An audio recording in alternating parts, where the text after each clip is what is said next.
Kia ora, g'day, I'm Philip Duncan from Weather Watch TV on YouTube with your Australia-only forecast through until Sunday, including, of course, Christmas Day and Boxing Day. Let's have a look at the big picture temperature and wind map. Now, last week I used this map and predictably got a few people who get very angry about the colour red because they saw something that happened once 5 years ago with another company. So, look, just to make sense of this, this is called the misery index. The colours are designed for a reason. Blue is 0 and below, red 30 degrees to 40, and yellow is 40 degrees and above. So for those of you who said we're making it all dramatic, have a look at the big picture here. Look at the tropics. It's sort of hovering around that 30 degree mark because a lot of cloud up there, humidity, but once you drop down into Australia, boy, that desert, that land mass really heats up the weather. So the reason why this is a great map is because it's not alarmist at all. It's the opposite. It shows you here that for all the areas in the black colouring, or no colour I should say, that is a temperate temperature. So you're not going to think it's too hot or too cold. It's probably about where it should be. So we can see a big change here for a big part of Australia. But the heat, obviously up in the north, no surprises there, that's hardly news. But down on the lower western side of Western Australia, coming down to Perth, you're going to notice that heat, and I'll get people saying, gosh, it's hot at the moment, which we got last week for all the people that were in that yellow zone. So yellow is 40 degrees and above. Other people use purple or brown, some use white to show that colour shading. So there is nothing about this that is anything connected to climate change or hysteria, as some people have accused me of.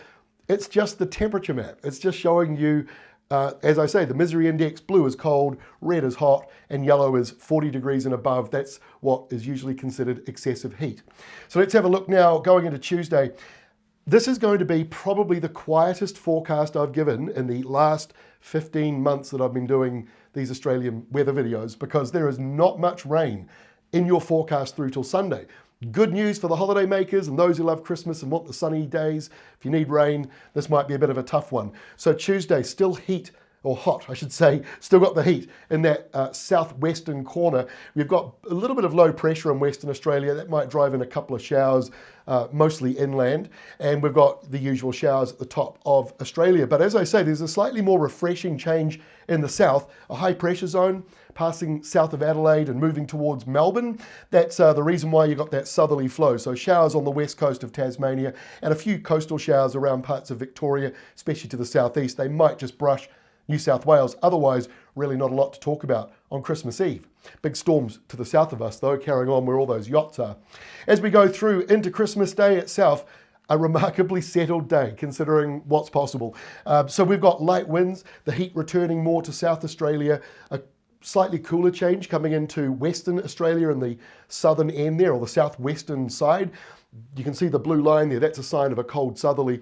It shouldn't be too bad for you, but you'll certainly notice the temperature drop from where we are at the moment to where you're going to be by then. A few showers around the far north Queensland, also up around the top end and around the Kimberley, but that's pretty much it. A couple of showers heading in through more central parts, but it's not going to be a very wet Christmas Day. So that is the good news. Boxing Day is also looking similar. You can see a high pressure zone coming out of the Indian Ocean. That ushers in a bit of a showery change along the southern coastline, all the way over to about Port Lincoln.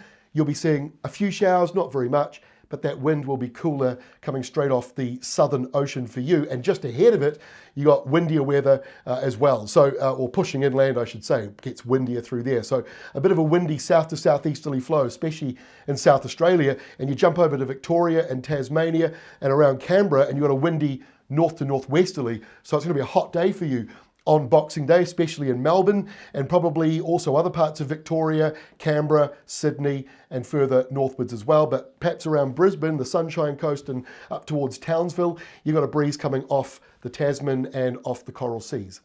So by Friday, low pressure forms around New South Wales. It's not much of one, but it's enough to generate a few showers, maybe a few thunderstorms into the mix there as you transition away from that hot airflow, which is now pushing out into all those places that I just said had a cooler change around Brisbane and those areas. So all of Queensland's feeling the heat by Friday. That pushes down into New South Wales, but the southerly comes up on the other side. So that makes for a few downpours, a few thunderstorms, but generally speaking, Tasmania, Victoria, South Australia, and over towards Perth, those areas are noticing that temperature is down a little bit going into Friday. And we see a few showers, not many of them, around Queensland and around the northern half of Western Australia and, of course, the Northern Territory.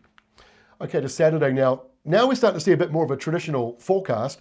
You've got the easterly flow pushing across Western Australia, dry for a big part of it, but up around the Kimberley, parts of the Pilbara seeing a few thunderstorms, and also around the northern half of the Northern Territory, and then a big part of the inland portion of Queensland seeing afternoon convergence. So clouds will build up, you get a few showers.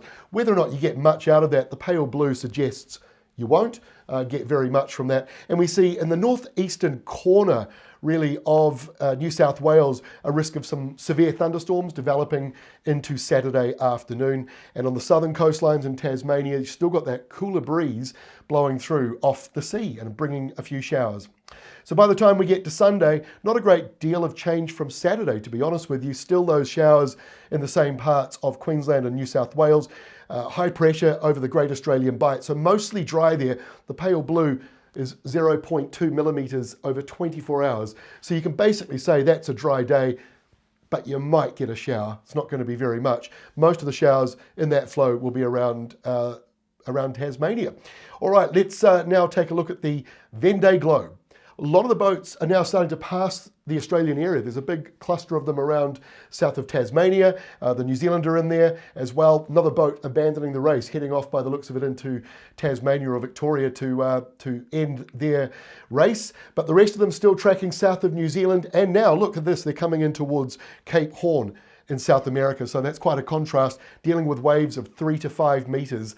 The biggest waves at the front of the pack and the back. Not quite so bad around the New Zealand area at the moment, weather-wise and swell-wise. Now that is all from me for today. Here is our Australian schedule. We do have another video at the end of this week. We want to take a closer look at, obviously, the conditions going in towards the end of the year. And we're back again on Monday next week for a New Year's Eve special on how the start of January is looking. And then as for January, we're not yet locked in. We're looking to have a 10-day break. We're trying to make it weather dependent. That's a little bit tricky sometimes, especially we've got these lows around the New Zealand area where we're still working. So we are looking at that again once we get into January. Watch the space. We're a very small company. We don't have many people working around here. So hopefully we can get a little bit of a break while the weather is calm. That is all from me. See you again on Friday. Have yourselves a very Merry Christmas.